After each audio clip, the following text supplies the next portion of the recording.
It reached a point where I started to write a note to my family and friends of just all of the different things that I would want them to know that I would never say to them in a conversation while being here. I was writing it, and in the process of writing it, I just had a moment where I stopped and I thought, like, is this really what I'm doing right now? Am I really just writing a letter to, like, my family, and, like, I'm planning on just not being here anymore? I felt very isolated from the people in my life, my parents or my friends, and didn't feel like I had a voice to share what I was feeling with them or what my anxieties were at the time. And I kind of just bottled it up, and I felt like I needed to work through it on my own.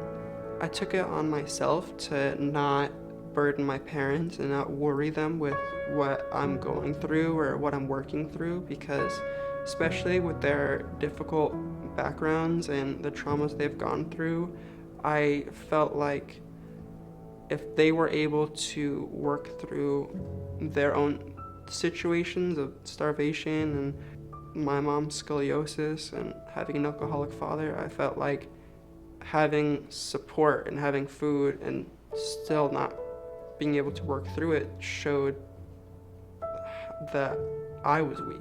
I just wasn't enjoying being alive, being at school, being in my family.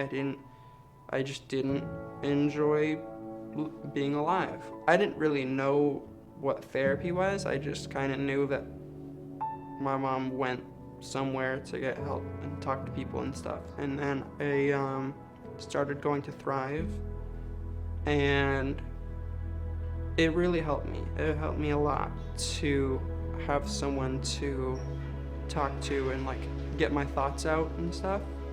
Right now I'm doing really well. I am still seeing my therapist regularly, taking my meds every morning, volunteering, working out every week, just trying to stay balanced. Coming to Thrive has been really helpful for me in, different stages of my life. I've had a really good experience with the therapist I've had. I really appreciate the fact that there is a place offering so many different programs for younger people, especially because there are a lot of teenagers and young adults and stuff who are struggling and don't have the connections or understanding of how to work through what they're dealing with, or even knowing other people at their age group who are dealing healthily with their issues, and having a place like Thrive where you can find multiple different types of groups with art or speaking or just different interests to connect people is really, really helpful to me.